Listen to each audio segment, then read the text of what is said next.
Okay. Goes out. Go ahead, Sable. Hello and welcome, everyone. We are so grateful that you have joined us today for our virtual event. A little bit of background about this event. We actually, since 2014, have been gathering around the date of Independence Day around Echo Park Lake to celebrate our connections and the ways in which we are all related. We are all interdependent. However, as everyone has noticed, life has changed a bit. And so we unfortunately were not able to hold the event last year, but we wanted to continue in the spirit of the foundation of the event. And so this year, in accordance with our Each Other's Keeper series, we are doing the Interdependence Walk virtually. And as a reminder of how we are all interdependent in our hurting and healing. Traditionally, as I mentioned, it was a 0.9-mile walking meditation around Echo Park Lake, where we would contemplate what does it mean to declare independence, to give thanks for all of our freedoms, both the freedom of religion afforded to us in the United States, but to also remember those who also don't always have the same freedoms as we do. And at the same time, celebrate the diversity of religious expression that we have in Southern California. All of these intentions we hope to still carry with us on this virtual Interdependence Walk. Today, we are very grateful to have a collection of interfaith speakers that we hope to maintain the contemplative and reflective and intentional energy afforded by this event. We are grateful for our speakers and how we hope to center their voices and their reflections on race and faith. More than anything else, we would also like to thank the generous support of the Episcopal Diocese of Los Angeles and the support of the Interfaith Youth Corps. And I would be remiss if I did not also mention the great support of my fellow interfaith ministers, Tasneem and Tahil. So we hope that in the spirit of the original intention of the event, we can still maintain that contemplative approach to it. And while we are looking at the intersections of race and faith, we hope that everyone can take a minute to pause and to think about how these topics also impact their lives and also the lives of others. Again, I would like to thank our speakers in advance for their reflections and their sharings, both in the ways in which they show up to these conversations and the ways in which their generous sharings hopefully also inspire us. So with that, I will transition it over. As we hear from both the perspective of atheist, Baha'i, Christian, Jew, Muslim, and spiritual perspective. We are grateful for your time and energy, and we hope we are receptive to what you have to offer us. Thank you so much, Sable. Welcome, everybody. So happy to be with you all today and share my Sunday morning in this reflective, contemplative, inspiring way with you. So in a moment, we will begin our metaphoric walk. So we want to take you on this journey with us, even though we're virtual. We'll walk along the lake, have some music, some images, and of course, a lot of good, deep reflections. We will, in our respective traditions, we are reminded to walk together as a community for the greater community, a community that embodies justice, peace, love, and freedom. And that is the kind of community I know I want to be part of. So this feeling of being connected and a feeling of belonging is what empowers us to live out the very values we proclaim. So I hope that today's walk is going to inspire us to proclaim our values with more authenticity and to live them with even more meaning. So as we imagine walking around the beautiful Echo Park Lake today, join us in reflection of stories and lessons of walking together. And to start us off, first and foremost, we are going to begin with reflections from the atheist worldview. And and atheism is a belief that there is no God or higher being. Atheists strive to create an environment where bigotry against anyone or any community is unacceptable, with a focus on science and critical thinking. Today's reflection is led by Sikivu Hutchinson, PhD, an educator, author, playwright, who will be reading an excerpt from her book, Humanists in the Hood. Unapologetically Black, feminist, and heretical because she was unable to make it to the event today. She's still with us via video. And before we bring her on, I invite you to find your breath and repeat silently. Breathing in, I calm my body. Breathing out, I calm my mind.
The Catholic school that I went to for 1 year was a perfect training ground for this dance of invisibility. In the Reagan years, it was widely viewed by some middle-class Black and Latinx parents as an antidote to the so-called bad schools in South LA and neighboring Inglewood, then a predominantly Black community that had been largely white up until the late 1960s. On the surface, the school's virtually all-white faculty and ethnically diverse student body were poster children for multicultural integration. Beneath that shiny facade, the school had the usual cauldron of hierarchies, bullying cliques, authoritarian religious bureaucrats, predatory jocks, and favorites playing teachers. Then as now, private religious schools were microcosms of a segregated two-tier educational system. Middle-class and working-class parents of color, desperate to give their children a leg up, bus them to elite schools, hoping against hope that the racial tensions that fueled post-Brown v. Board of Education desegregation battles wouldn't affect their babies.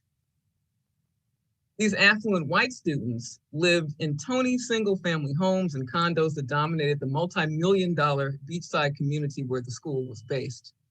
Black and Latinx students, on the other hand, crammed public buses, traveling from the demonized inner city to the mostly white West Side.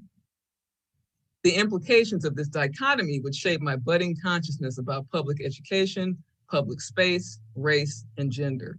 Institutional racism, sexism, and heterosexism were critical to the disciplinary regime of the white savior patriarchs and matriarchs who adopted a missionary mentality about youth of color while policing girls' bodies and conduct. Girls who violated the dress code were shamed and forced to put on skirts provided by the male dean, a double standard that was not imposed on boys. Although Catholic dogma and Catholic hierarchy informed this regime of power, authority, and control, I saw no significant difference between these practices and those of other Christian power structures that also enforce binaries of good, bad, self-other, male, female, gay, straight, and Christian heathen, while giving so-called religious leaders a cover for immorality and bigotry. Very early on, I was a humanist and a feminist without necessarily having the language to break it down that way. Being humanist and feminist demands questioning received dogmas and slaying sacred cows whose very existence depends on your erasure. To subscribe to a human-centered notion of morality, ethics, and justice as a Black woman is an outlier position that carries social, political, and professional risks. Much of the emerging literature on Black atheist and humanist experience chronicles the perils of Black folks rejecting theism. And according to the Pew Religious Research Forum, 87% of African Americans are religiously identified, making us among the most religious ethnic groups in a nation that is itself majority religious and Christian. And certainly, it's become pro forma to note that Christians, Muslims, Jews, and believers from other faiths routinely cherry pick what they like and discard what they don't from their holy books.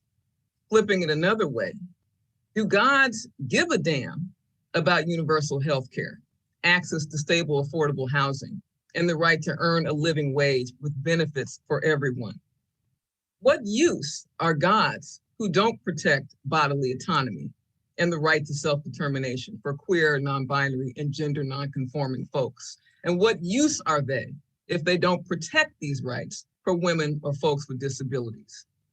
What, in fact, do supernatural deities say about these specific socioeconomic, cultural, and social issues? And why do they remain abjectly silent if they are, in fact, omnipotent and omnipresent?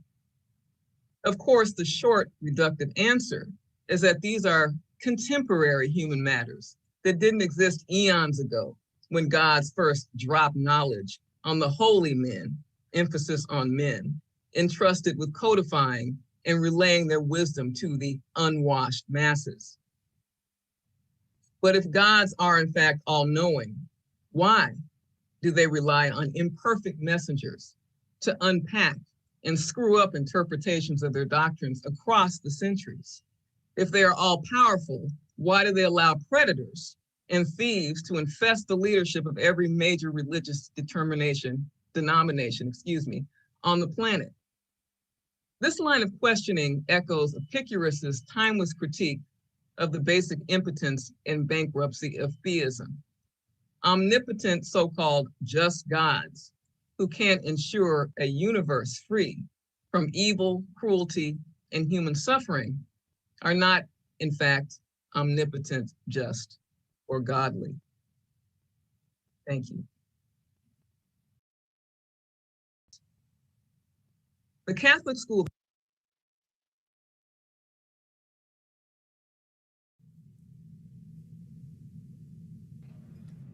Thank you for that, Sakibu.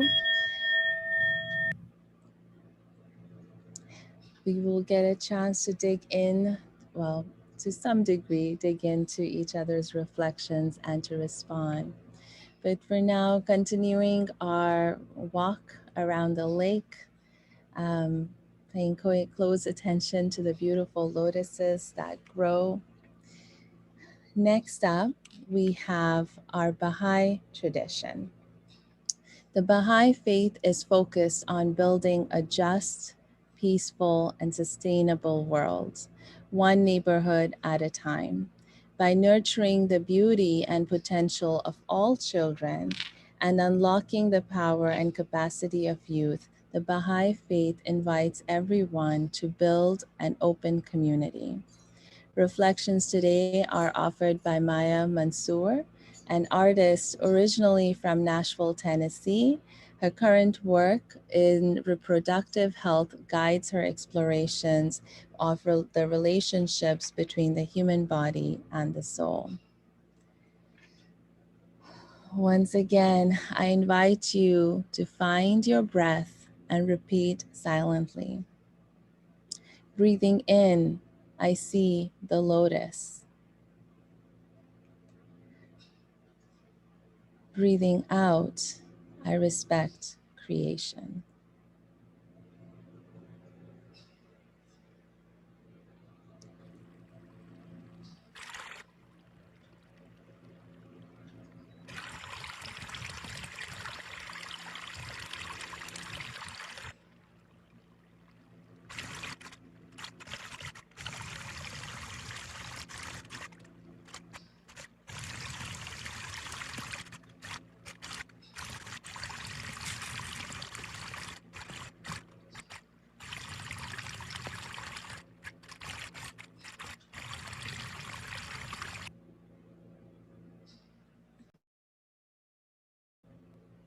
Maya, please.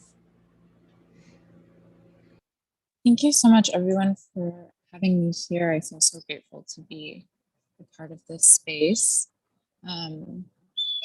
So like Tasneem said, I'm here representing the Baha'i Faith. And before I get started, I just wanted to note that the Baha'i Faith doesn't have any clergy.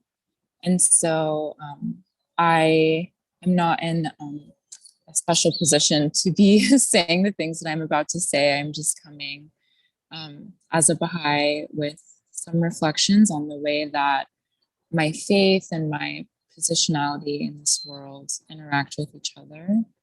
And so I wanted to start off by talking a little bit about my lineage, because all of the places that I'm from and that my family is from, I feel really connect me to my faith and deepen my understanding of my role in this big puzzle of independence. And so my mom is American, my mom is Black, and she's from the Midwest. But on her side of my family, we are descendants of enslaved Africans brought over unwillingly to the United States, to the American South. And then as a part of the Great Migration, my grandparents immigrated from Mississippi to the Midwest in Indiana. And then on my dad's side, my grandfather was from Palestine. He was born in a town called Haifa. And then he migrated to Tehran, which is in what we now know as Iran today, and married my grandmother, whose name is Iran Dokht, which means daughter of Iran. And together they raised my dad and his siblings. And my dad immigrated to the United States in the 70s, right before the revolution in Iran, and wasn't able to go back home. And to this day, I've never been to the place that my dad grew up. So both of my parents are Baha'i. My dad comes from a Baha'i family, but my mom doesn't. So I feel really lucky to have the perspective of both someone who was raised in my faith and someone who found my faith on their own. And so I wanted to get into a quote from the Baha'i writings. It's a quote from Abdul Baha, who is the son of the prophet founder of the Baha'i faith, Baha'u'llah. And just a little bit of Baha'i history or context before I read the quote. The quote is a response to a letter that was written by a Black American Baha'i who went on pilgrimage and was able to meet Abdul Baha and spend some time with him. And when he got back to the States, he wrote Abdul Baha a letter saying, "Hi, I don't know if you remember me, but it was so beautiful meeting you in the Holy Land." And I think he maybe asked for him to like write a response. And so what I'm about to read is a part of Abdul Baha's response to this Black American man. And then I'll just speak a little bit about that. So it says, "O thou who art pure in heart, sanctified in spirit, peerless in character, beauteous in face, thy photograph hath been received, revealing thy physical frame in the utmost grace and the best appearance. Thou art dark in countenance and bright in character. Thou art like unto the pupil of the eye, which is dark in color, yet it is the fountain of light and the revealer of the contingent worlds. I have not forgotten thee, nor will I forget thee. I beseech God that he may graciously make these signs, the signs of his bounty amidst mankind. Illumine thy face with the light of such blessings as are vouchsafed by the merciful Lord. Single thee out for his love in this age which is distinguished among all the past ages and centuries. And this quote feels really special to me because I think that in a lot of religious traditions, humanity or mankind is likened unto a body, the human body, and that everyone kind of plays a role in society the same way that every body part plays a role in the functionality of a human being.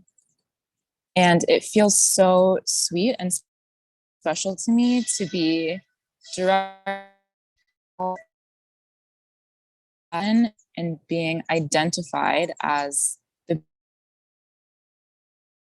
beauty of humanity. And so when I think about my Blackness and its role in bringing justice to society or achieving independence, I really do see myself, I see myself and other Black folks as people that are able to see the way. And I see my role as someone who maybe can see something that my non-Black peers simply cannot see, as one of someone who can share my perspective with other people.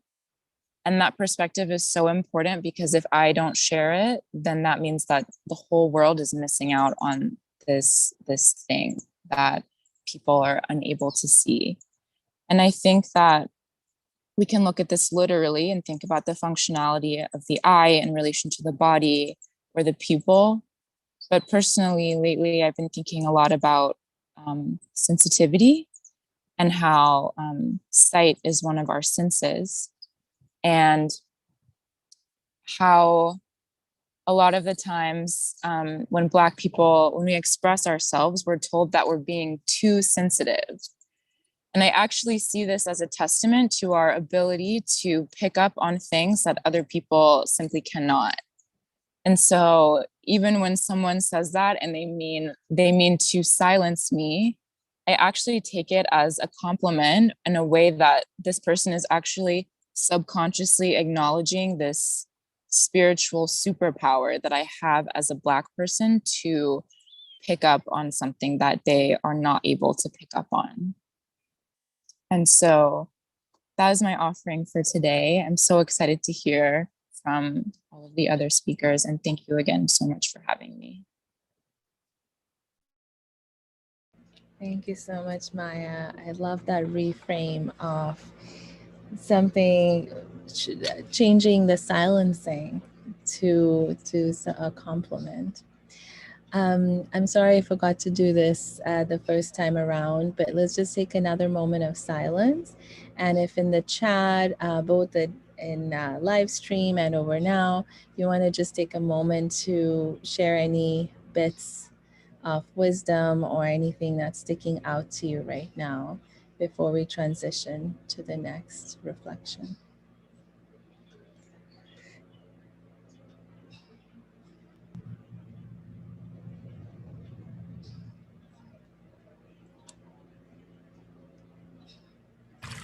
Awesome.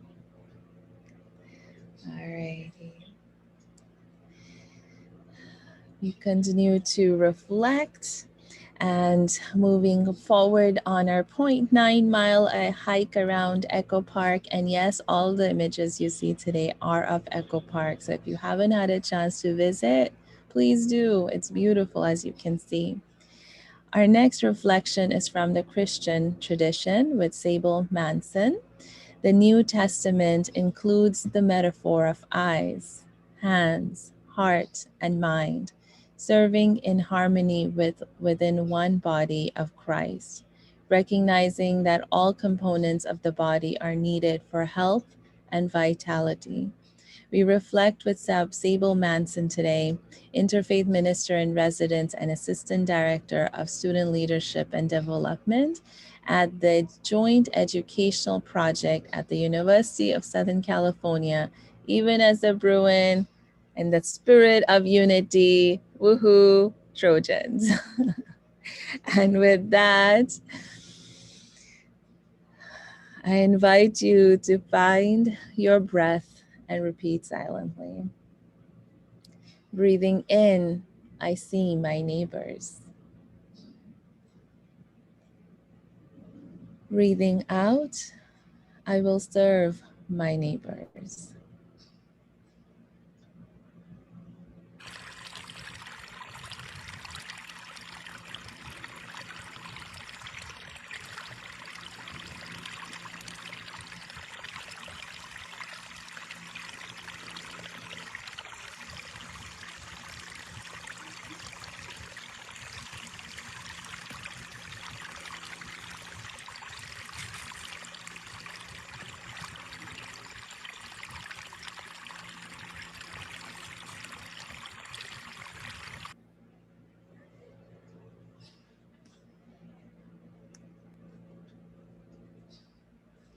Hello.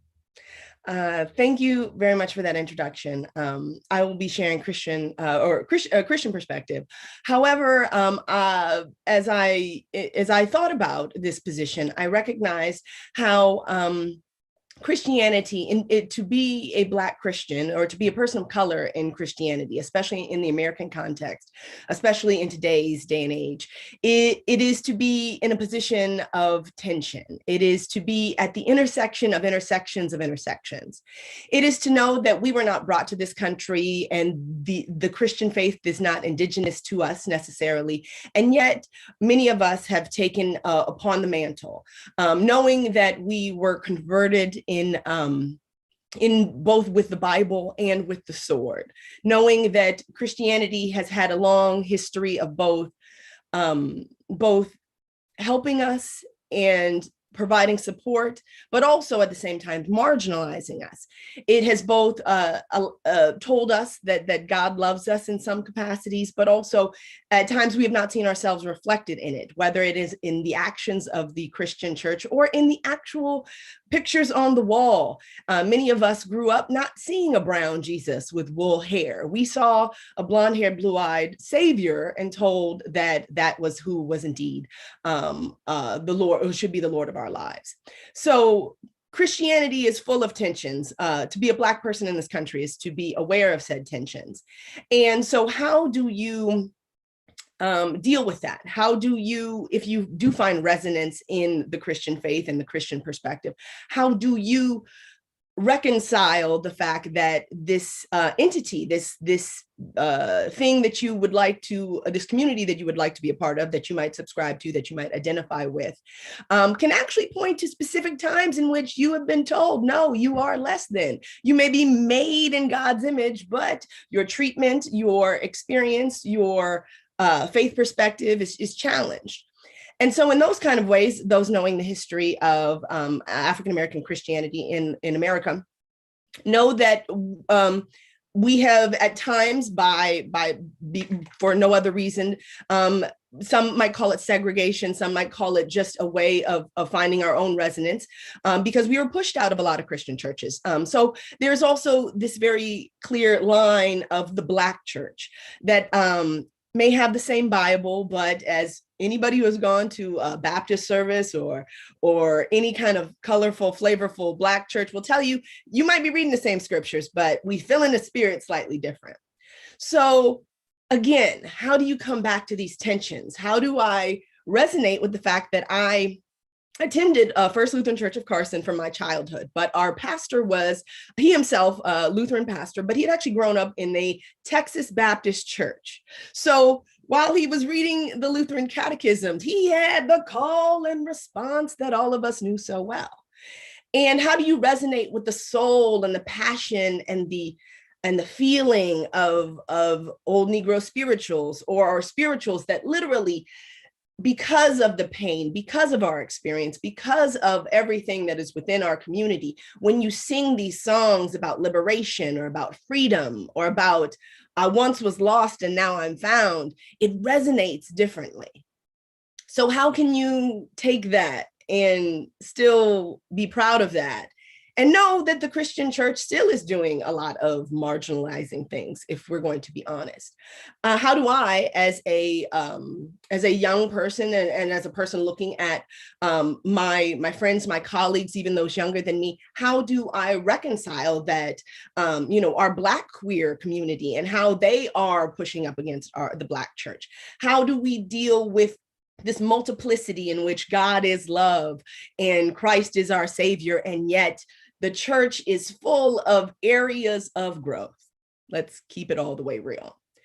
And so I think for me, in thinking about how I might glean the tradition and glean the history and glean the ways in which, as much as the religion was forced upon our community at certain points in history, we have also taken upon that mantle and personalized it. We have made it our own. Also, in making it our own, we have also sometimes perpetuated things that maybe are not ideal as well. How do we continue growing? How do we continue evolving? How do we accept the multiplicities of our identities while Christianity sits in a power position and a privileged position? But as any Black person will tell you in America, not every Black person has the same power and privilege that the Christian title or the Christian identity sometimes affords others.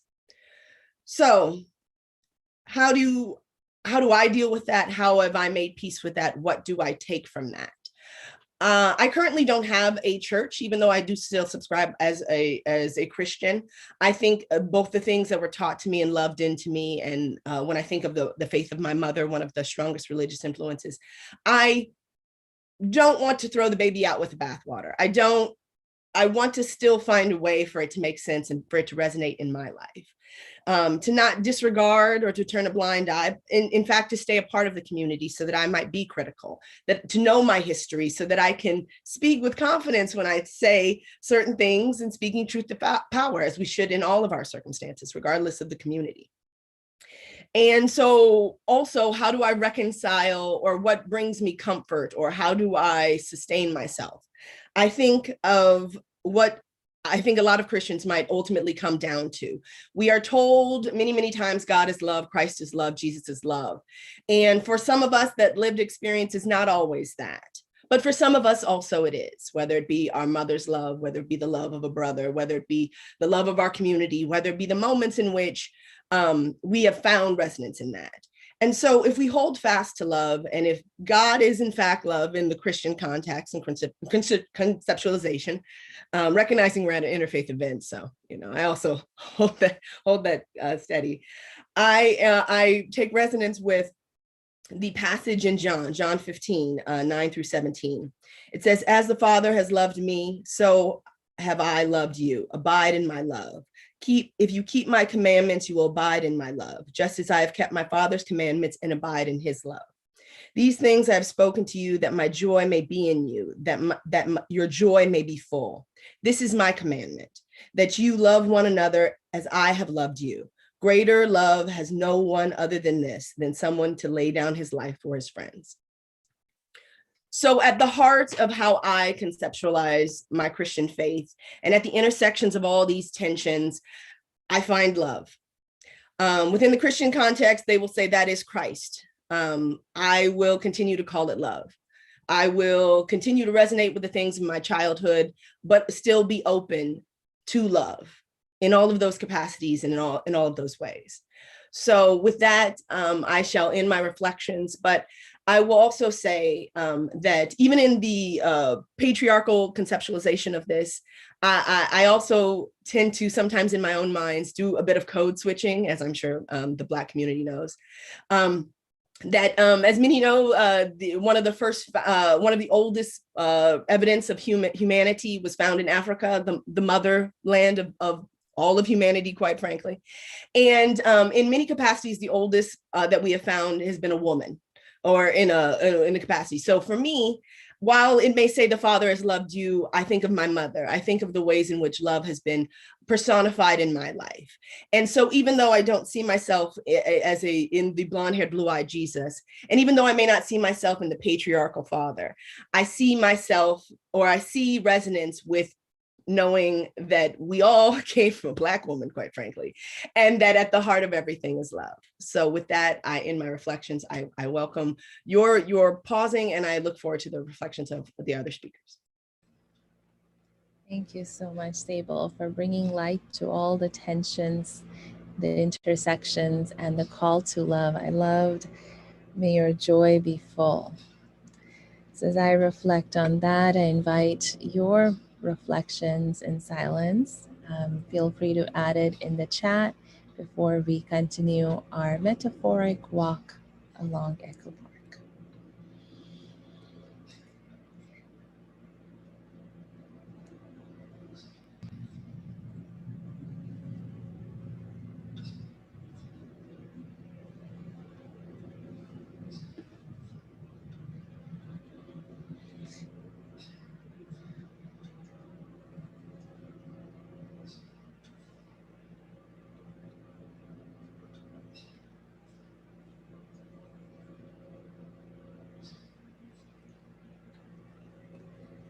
There was a comment, I love the intersection of the intersections. Yes. And here's to moving forward to unfolding some more intersections. Our next point of reflection is from the Jewish tradition with Nate Looney.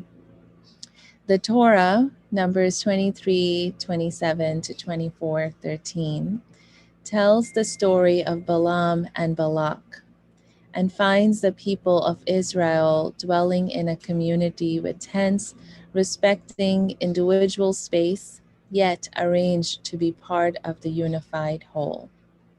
Reflections are led by Nate Looney, manager of racial justice initiatives with Avoda. I hope I said that right.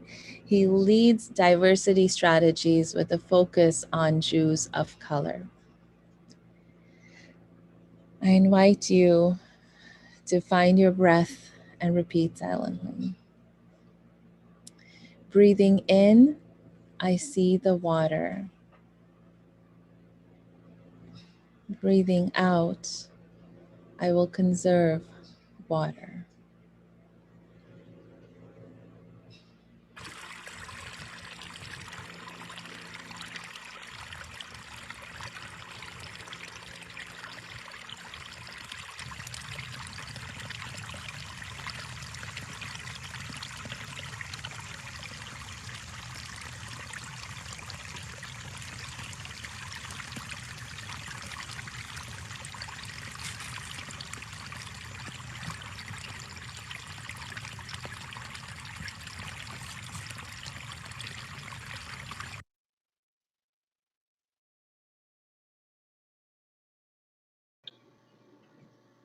Hello, so happy to be here with you all. I'm really appreciating this concept of water at this moment, specifically because it really ties into how I approach my Judaism and part of my weekly practice. So back in the time of our mystics, when Shabbat would come in, they would go out into the fields and welcome in the Shabbat bride. That's how L'cha Dodi came about. Well, I'm in LA. I'm a certified beach bum. So I don't go to the middle of the field. I go to the ocean. And the reason why I go to the ocean is to be surrounded by nature, because God, Hashem, is all encompassing. I'm the descendant of enslaved Africans. And as such, I know that the sea claimed so many lives, either through illness or via folks choosing to enter the blue abyss. Each time before Shabbat comes in, I go to the beach and I stand at the ocean's edge, and I feel the essence of my ancestors. Every time I stand at the water, the mist of the ocean is the kiss of my ancestors. The breeze in my ears is their wisdom. Their strength is what holds me up. And in having this sort of perspective, it's interesting that I choose the water as my connection point. because we know in many African traditions there is a connection to water as a source. And for me, it's an interwovenness of my Blackness and my Judaism coming together. And the thing about this that I find the most important is it was through me reclaiming what my Judaism was for me, was when I was able to get into this comfortable groove of understanding the connectedness between my ancestry and my spiritual practice.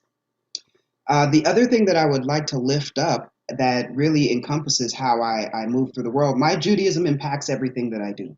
It impacts what I put in my body, how I speak to people, how I conduct business. But even more so than that, as a Black man and a Jew, it impacts how I view others in the world. There's a concept in Judaism called B'Tselem Elohim, in the image of God, which means that every person is in the image of God. So what that means is I have to treat every person as if they are special and an extension of God, whether I see what looks like me in my melanated skin or not. And through that, I've learned that it's important to model the world that we want to see. And how we treat people is a reflection of how we want them to treat us. And I find that in intersectional spaces, it's most important to hold that as the center, as our commonality as we move through the world and move through the challenges of the world. I'm really a person that views my Judaism as a core tenet of who I am. And I do it in a way that's my own. You know, on Shabbat, we have challah, the bread, and wine, and we do kiddush and motzi. Well, for me, the tradition is that you have salt when you do motzi and bless the bread. And part of it is to remember that our tears, you know, even in our sweetest moments, there are tears. Well, as a Black man, I like seasoning salt. So what I say is that my tears are dynamic. My tears are multicolored and multifaceted. So why do I have to just use some regular table salt? Why can't I use some Tony Saturates? Every part of my life, I make it a point to encompass all aspects of my identity. And I'm very happy to be here with you all and grateful for this space to share a little bit about how my Judaism impacts how I move through the world. Thank you. Thank you, Nate. I don't think seasoning salt will ever be the same for me again. So thank you for that. I invite everyone to just take a moment in silence to reflect on the beautiful reflections and the imagery that Nate brought in to the space, both for yourself and in chat.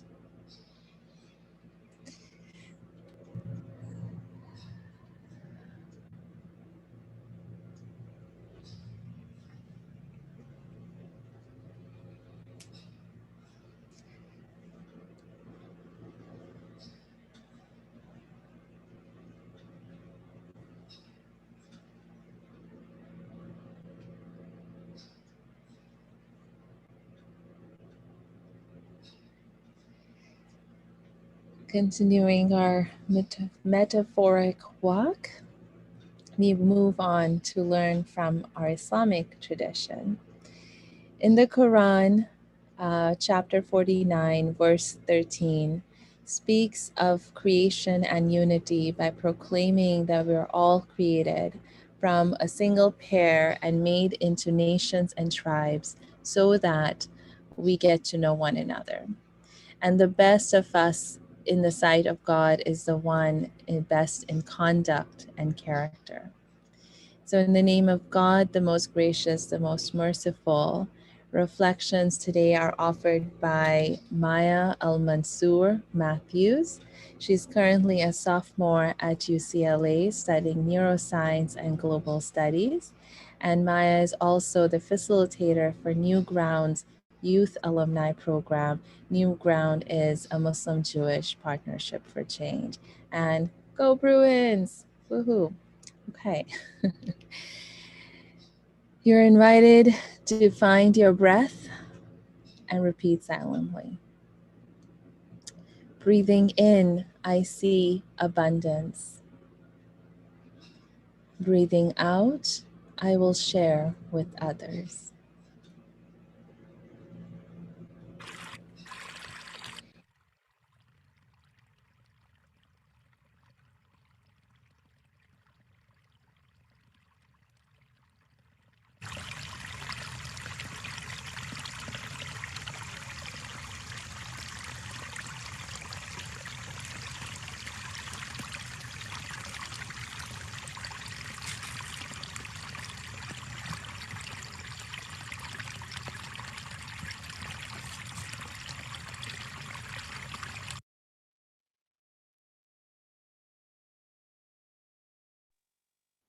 Assalamu alaikum. Hello. Like Tasneem said, I'm Mansour Matthews, and it really warms my heart to be here with you all today. To fully encompass the intersection between my identity as a Muslim and as a Black woman, I would first like to explain the history of my family. I'm African American, a descendant of enslaved African peoples, and more specifically, I am Nigerian on my dad's side and Cameroonian on my mother's. My mother was raised by two Black Panthers from Oakland, California. My grandmother was 23 years old, making food every day for children in the community because unfortunately at that time, the government did not have a lunch program for low-income children. And my grandfather, Dr. Mansour, helped organize the party. So I was born and raised Muslim, but my grandfather converted after going through old slave documents he was fortunate to find and discovering that our family was originally Muslim before being taken to North America. So for my family and specifically for myself, Islam means freedom and choice and ancestry. I'm connected to the roots of my culture, specifically through Islam. So Islam is dominant in many African communities and has been present in West Africa for centuries. I think the most well-known African Muslim probably is Mansa Musa, the former king of Mali. So my family, like many others, were forced to convert to Christianity. And my grandfather, after finding our Islamic family name in those old documents, decided to reclaim it, Al-Mansur, which means the victorious in Arabic specifically. So in Islam, there is a belief that Allah's arms are always open and one can always be found after being lost. And I have interpreted this specifically in regards to faith and family. For many African Americans, myself included, we live in a continuous feeling of being lost, in a sense, as people who were essentially stripped away from our native lands and cultures, then placed in another that tells us to be ashamed of our complexions, of our languages, of our music, of our dances, of our religious identities and spiritual practices. It's difficult to discern who you really are and where you come from. So being Muslim allows me to partially feel free of the constraints of colonialism that decimated the bodies and culture of my ancestors. I wanted to share one specific ayah from the Quran, from Al-Baqarah. It's one of the most well-known verses actually in the Quran. And it says, "There is no compulsion in religion." I have always interpreted this verse to mean that everyone has the freedom to choose a law, but also has the freedom not to. And I personally feel that it is this freedom that connects me to Islam, so to Islam, given my family history, that I have a choice, you know, in what I believe in and how I go through my life. So of course, there are also many struggles that come with being a Black Muslima, even within the Islamic community. Anti-Blackness is pervasive, and that is something that we as an Islamic community have to start talking about. And I think hopefully from now on, we will see more of these conversations happening. I hope so. But I noticed that people often deny the validity of Black Muslims. For me, there's definitely a sense of having to constantly prove that being Black and being Muslim are not mutually exclusive, that you can be both and both completely, you know, not just one or the other or partially.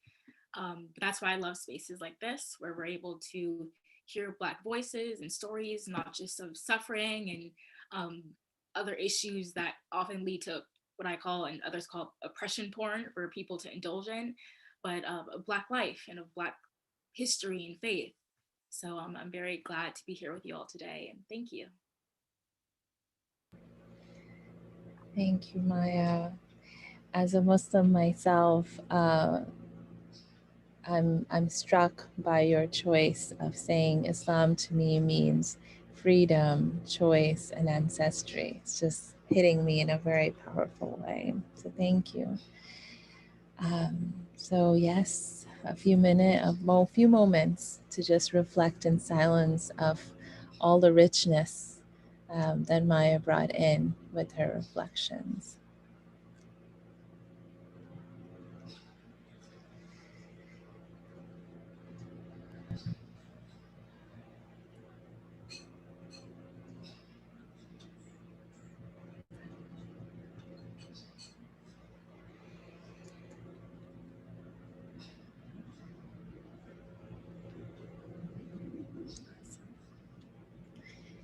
And for our last station on this metaphoric walk around Echo Park, we turn to the spiritual worldview. In an ever pluralistic and globalized world, the search for connection and purpose has given many people the opportunity to engage in a journey of spiritual well-being and deeper purpose.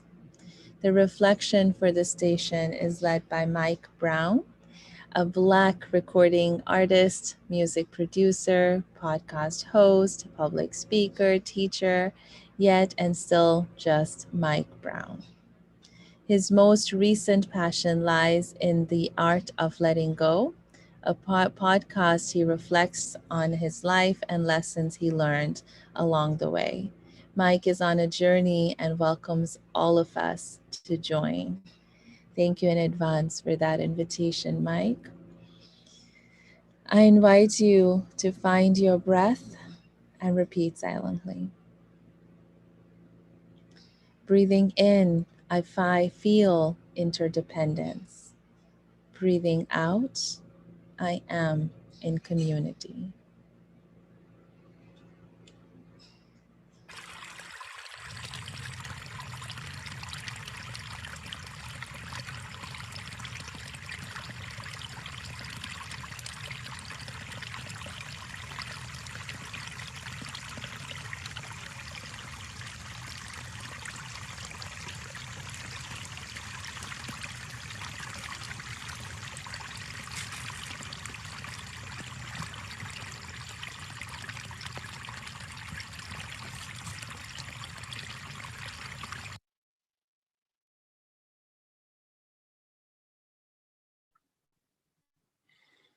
How's it going, everybody?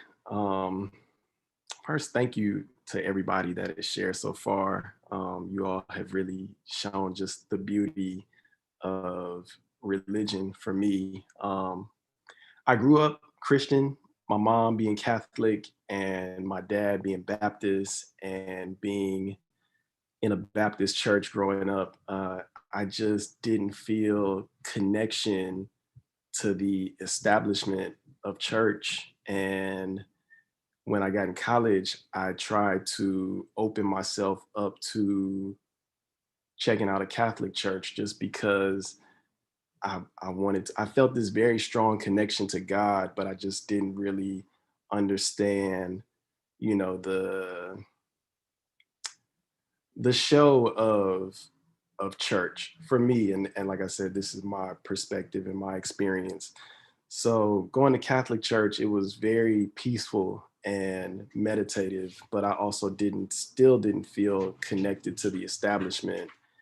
And I now identify as spiritual because I can't deny that Jesus existed. You know, I would never deny someone's life, but I do feel this very strong connection with God where I feel like I don't need a middleman. And, you know, I am a queer man. And I think that's what really removed me from church, was being in a space where I was being open and vulnerable with a friend. And he brought me to this Bible study that essentially was about gay people going to hell. And all my life I'd heard that, and it really made me feel in denial of being myself. But it was conflicting because it was like, I'm told that I'm going to hell, but I'm being blessed so much in my life. So I had to remove myself from that space, and it almost gave me like a clearer connection to God. And I pray every day. You know, it's just interesting, just going to like my culture and religion, and how most of the people in my family have kind of just settled for what they were given.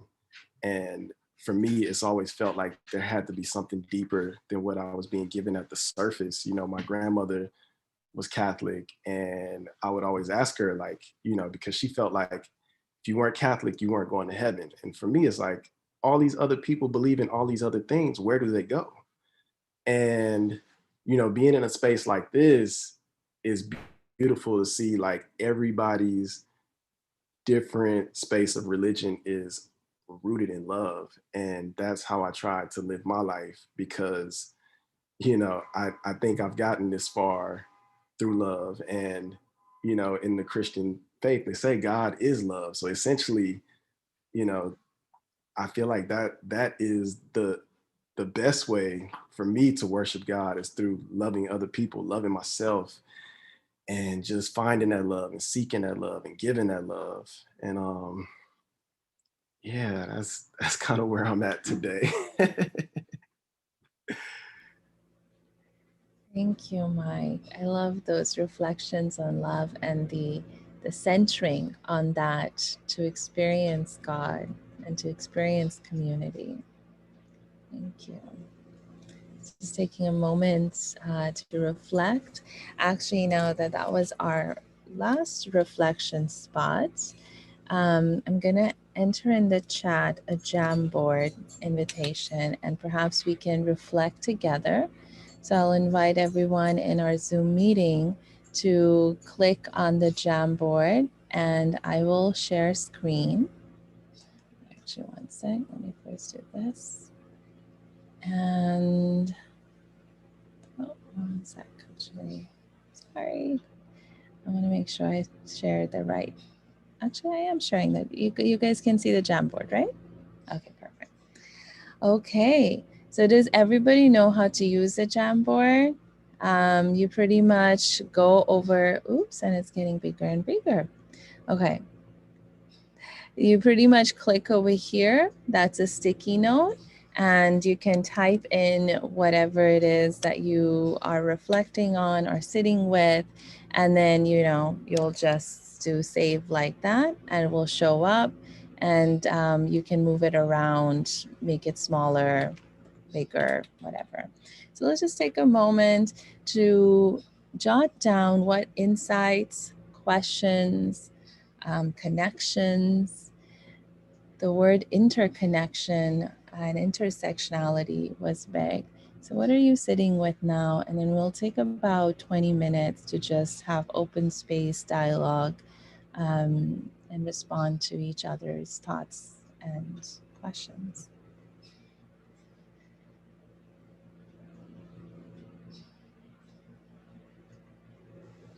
I'm on my phone right now, and it's having me download the app. So okay. No I'm just worries. gonna see how long it's gonna take, and then that's why I'm not able to participate. No worries. So one easier way, Maya, if you can't, no worries at all. But if you can type, feel free to type it into the chat, and then I will enter it in for you. And if not, you can always just contribute by voice once we get there.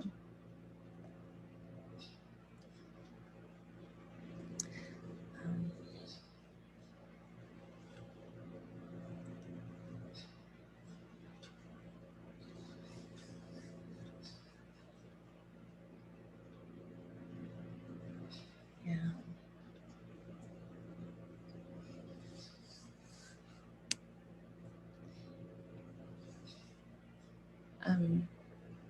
I'm not going to type, because if I type, it's going to get distracting for folks.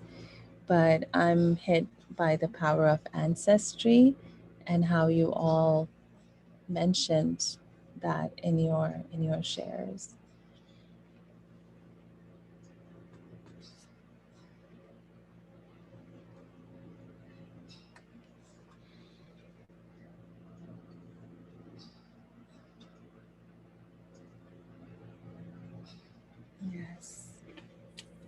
I just put something. Did it work? Yes. Oh, wait, I see it now. Sankofa. Okay. Perfect. I can make it bigger. Yes. Okay, thank you. Ta-da. Oops. Give it to me.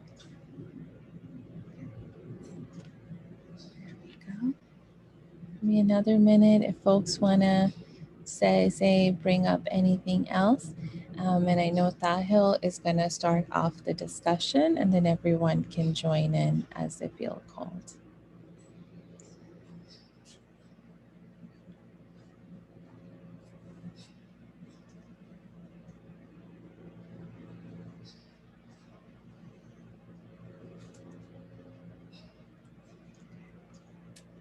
Tahil, you want to hit it off? Yeah, sure. I don't know if you want to stop sharing the screen or kind of let it keep going. That's completely up to you. I'll do it for just give me, I think, yeah, I'll keep the screen up for just a moment and then I'll stop it. I don't know, it's doing it to me too. It's getting all big all of a sudden, even though. Oh, actually, you know what? I just don't want to lose any important thing. So there we go. And okay. And we can, so let me take a moment to read what's up there and then you can go ahead. I think let's do that. There is beauty in all religions, and when we are all able to connect in a space like this, that creates a consciousness of God collectively. How rich and real each perspective has been. Yes, thank you for keeping it real and rich. Owning the pain that each person has endured and working for the abundance we all deserve. I'm looking forward to hearing more about this from you, Maya. Sankofa, principle of looking back at lineage as a way to guide forward movement. What keeps coming to mind is the flavor soul, salt of the Black experience. Yes, Blackness and Black faith is so dynamic. Oh my goodness. I think people, even within the Black community, often forget that. Thank you for those reflections. Keep them in mind as we hear from one another. Thank you, Tasneem. Good morning, everyone. My name is Tahil Sharma. I am one of the fellow Interfaith Ministers in Residence for the Episcopal Diocese of Los Angeles with Tasneem and Sable. And I am in awe of definitely each of the speakers today who have given us the opportunity to hear their vulnerability, their strength, and to give us an opportunity to really think about the integrity of folks like me and Tasneem and many others who may be people of color but are not Black, who also need to stand in these spaces as allies.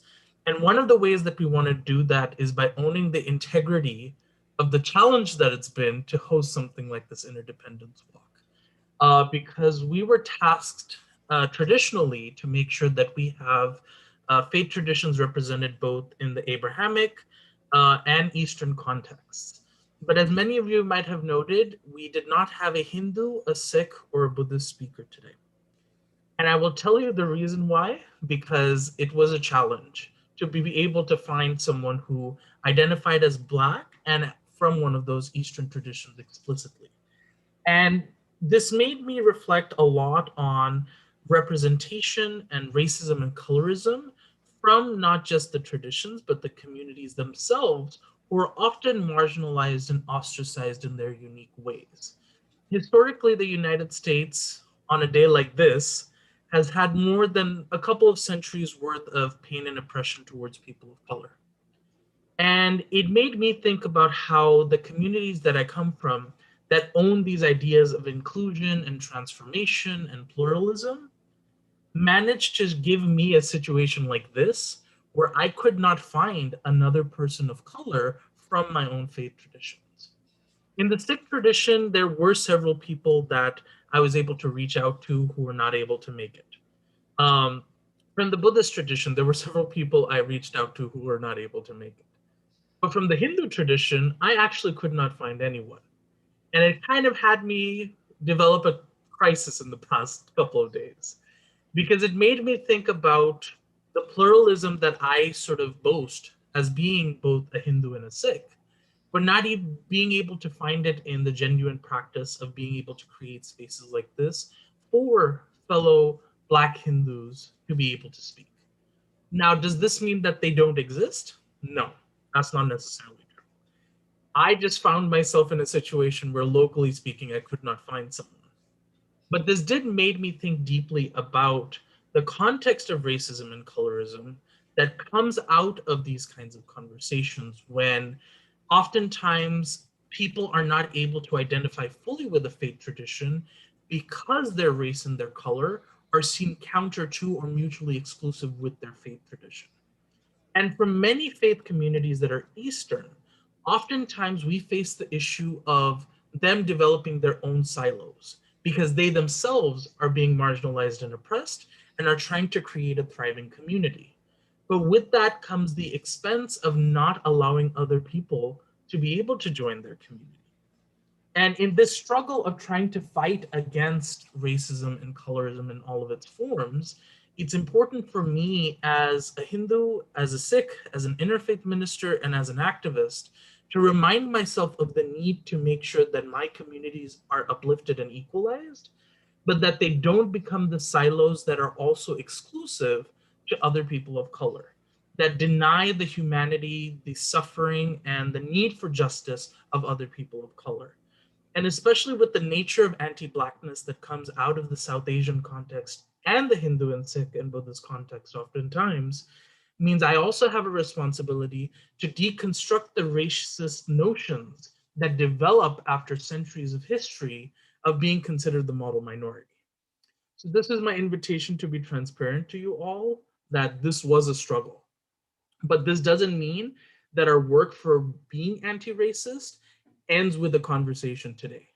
It means we've started a new step towards thinking about the crucial conversations that are needed to make sure that all faith traditions are being invited to become anti-racist, that we're inviting the diocese among all of our faith traditions that are present today to work towards being anti-racist, because it's always a starting point. It's not a fix. It's not something we will fix tomorrow. It requires all of us to be a part of that conversation. So I want to now take that opportunity to, share my gratitude again for all of the speakers, for my fellow interfaith ministers, for our tech person, Samantha, who's been helping us behind the scenes, and to jump into the conversation of what you all would like to ask each other and what you'd like to, think about as we're going forward today.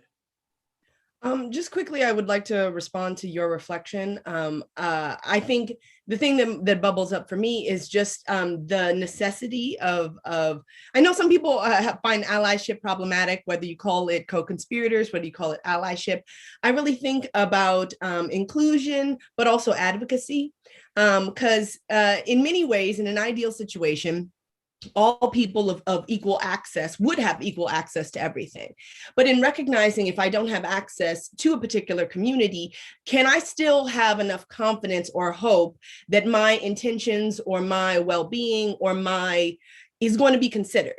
Because not every, I'll be the first to tell you, obviously, Black issues go beyond just the Black community. And we've also known that there are many in any community that sometimes perpetuate things that are sometimes not the greatest for their community.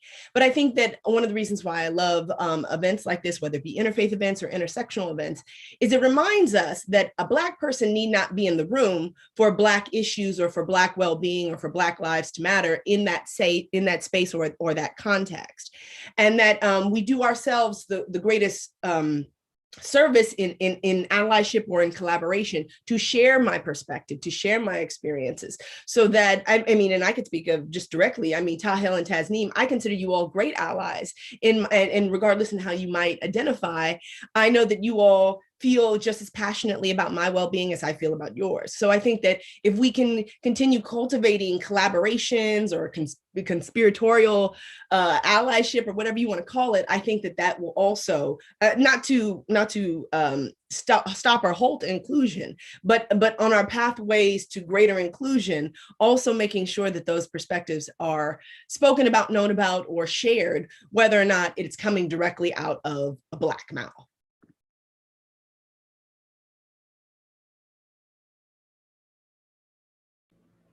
Thank you, Sable.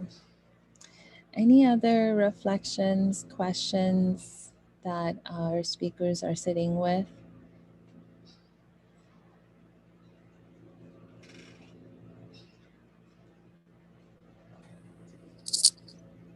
I can go.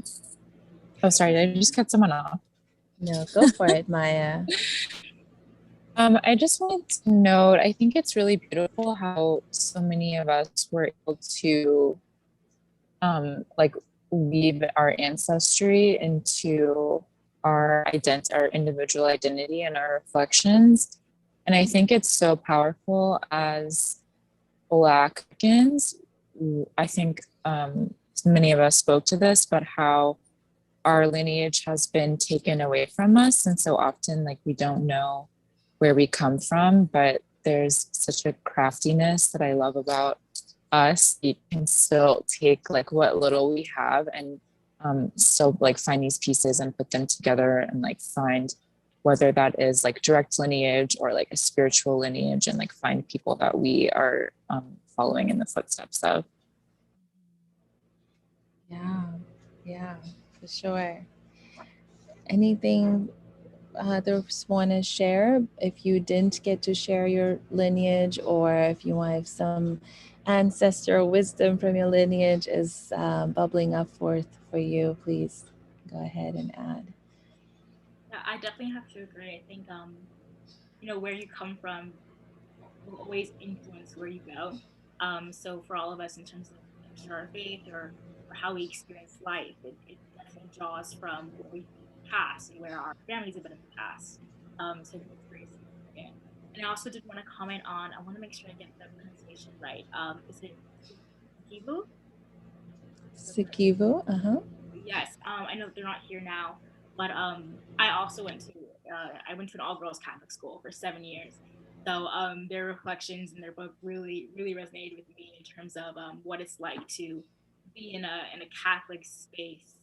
And especially, I went to one where it was sort of a similar dynamic, where there were more affluent white girls, and then there were more people of color, Black people in the school who were more middle class.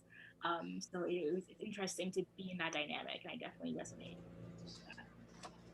Yeah, I think there's what I really took from Sikivu was just this questioning, and really bring in the integrity with that questioning and say, this is what I stand for. How is this aligned? And when you are one in many along people, like the only one in a space, it can be very challenging. So thank you for bringing that back into the space, Maya. Any other reflections or metaphors, stories, or those tensions that you have experienced, or perhaps a message you have for people like myself, of how we can uplift your stories or be an ally when you're not in the room? I actually have a question for the speakers, if they're willing to answer the question, of course. And it had a lot to do with what Sikivu and actually Sable mentioned about addressing the hard truths. When you come from, historical realities or community realities of how you sort of are finding yourself at these different intersections, you have to come across the hard truths. And Sikivu mentioned a plethora of them very clearly. About heteronormativity, about white supremacy, about all of those things that unfortunately are deeply rooted within many faith traditions, whether it's explicit or whether it's subtle. And the question for me is, how do you, as people from various traditions or worldviews, think about the context of creating a thriving community without making it seem as though, one, you need to reconcile anything, but two, to not make it seem as though that you're being sidelined for creating a Black community of faith and making it a mainstream thing, that it should not be separate from, oh, this is the Christian tradition and this is the communities of color in the Christian community. How do you build the bridge to make sure that that becomes more of a mainstream reality?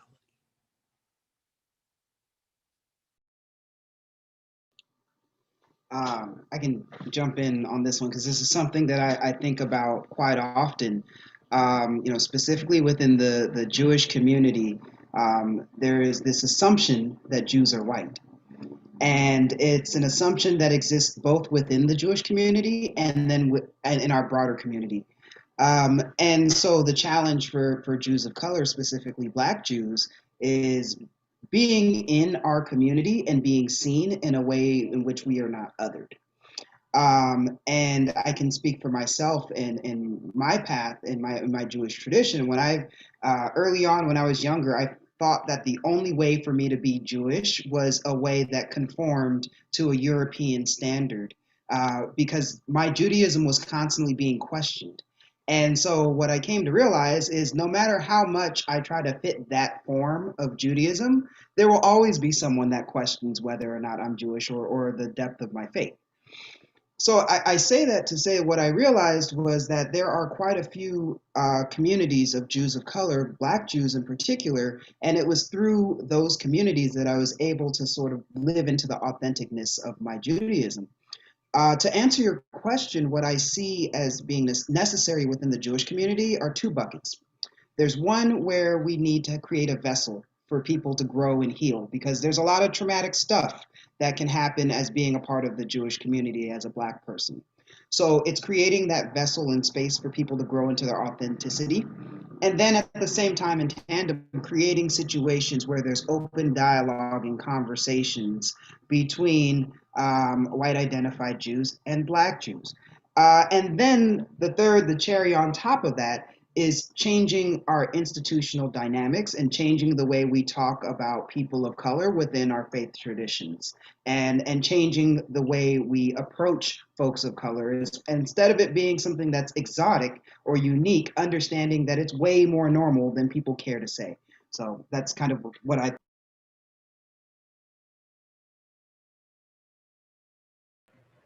Thank you, Nate. I just want to chime in and say I found it to be so ironic. It's true, Maya Matthews, what you said, that race and being Muslim, being Black and Muslim shouldn't be exclusive. It's not. And yet somehow, what Nate was just saying, that there's an assumption that Jews are white, there's an assumption that Muslims are Arabs. And from someone as being inside the community is just so ironic and disheartening, because I grew up learning that there are Muslims of all colors in all different countries, different languages.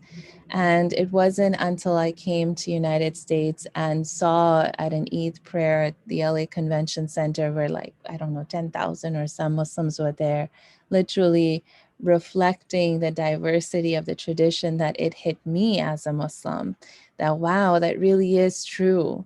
And there are different languages and different garbs, but we all share something that is so beautiful. Like when we started prayer, it was complete unison.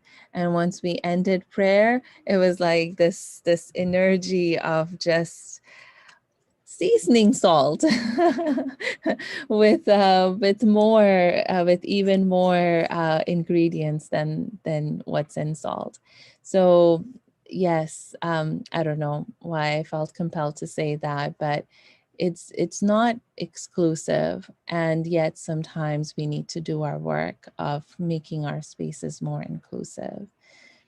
And right now we're focusing on race, but of course other identities as well, like all of who we are. And you brought that to the plate, Mike, so thank you for that. Any other last reflections, closing thoughts that folks have? I just wanted to share, and this was my comment was about the kind of flavor soul, or kind of, I love the dynamicism. I think again, holding the tensions, I think that there that across the board in all communities there needs to be kind of greater inclusion and greater recognition of how we find ourselves in these normal circumstances. But I also don't ever want to lose the unique perspective, not to the exclusion of other perspectives, but I think it was kind of alluded to, and I love this idea, whether it be because we've been forced to many times throughout history, but African Americans in particular, but I would definitely extend this to the entire Black diaspora, that we have been compelled to restart and re-engage and cobble together and take what's left and somehow make it new and make it our own. And I think that that's a true, beautiful part of our experience. And I think that at times, it reasonably so, it is possible to look at that in an unfair context. But I also think that that is the beauty and the strength and the resilience of what we as a people have been able to do. And I think what we afford any space that we go into. And so I am just very grateful for all of your all sharings. It demonstrates just the dynamicism of just those that identify as Black and what we contribute to all of our communities. So I would just like to personally thank all of the speakers. Your reflections have been very, very beautiful and vulnerable, and I'm just very grateful for you all. Thank you. Mike, I think you were gonna say something. Yeah, I wanted to piggyback off something that Nate said in reference to Tahil's question, but I think healing is one of the biggest things for all of us. And I think, to build that bridge in our communities, we have to almost like be that bridge. And I think something that comes up for me, not just in this space, but just in life in general, is like, it feels like our generation is the generation that has to heal all of that generational trauma, and not in a way of feeling pressure of doing it, but it's almost like just happening naturally. And yeah, I really don't, and I actually do know why I was saying that. I was saying that because when I was in the space of my parents' Christian faith, like a lot of things were just about praying. And I think, yes, you can pray for what you want, but you also have to do some work and put some work behind it. So yeah, I kind of just wanted to share that. I just felt it. Totally. Bringing in the action and the words together, right? Awesome. All right. So I'm mindful of time. I'm going to do two things. One, in the chat, invite everyone to share a commitment or action on that note of Mike's invitation to what are you inspired to do or to take on as a result of these wonderful reflections and invitations that we have had throughout the morning. And with that, I'm just going to say my thank you, deep, deep, deep, deep gratitude, and turn it over to Tahil to bring us home. Yeah, thank you for that. And absolutely, I am just really thankful that we have the constant opportunity here at the Episcopal Diocese of Los Angeles to be able to host these kinds of conversations. And we invite people who are watching on Facebook Live. We are inviting people who see this recording, and we're also inviting our speakers to remain in continuous partnership with us as we expand on these conversations, because without addressing the deepest needs for our communities, we are not actually doing the work of our faith and our worldview. So by owning that, we invite everyone to make this not just the first time you engage in this conversation, but make this the opportunity of a lifetime to make sure you keep engaging in difficult conversations, because they're necessary, they're transparent, they invite integrity, and they invite us to own our entire worldviews. None of us can check any of our identities at the door, and neither should we be pushed to do so. So we just extend that gratitude to every single one of the speakers because they reminded us of that in so many different ways. And more importantly, it's an opportunity to make sure that I, as a person of color who can be a better ally, uh, transform myself into an accomplice who can be with my fellow Black sisters and brothers to make sure that they can feel whole, that they can feel loved, that they have dignity, and that they can thrive. And I invite every person who wants to be an ally to now commit themselves to become an accomplice as well. Thank you so much, everyone. And thank you again to the Interfaith Youth Corps as well and their We Are Each Other's initiative for helping us to be able to justly compensate our speakers today. We really appreciate it.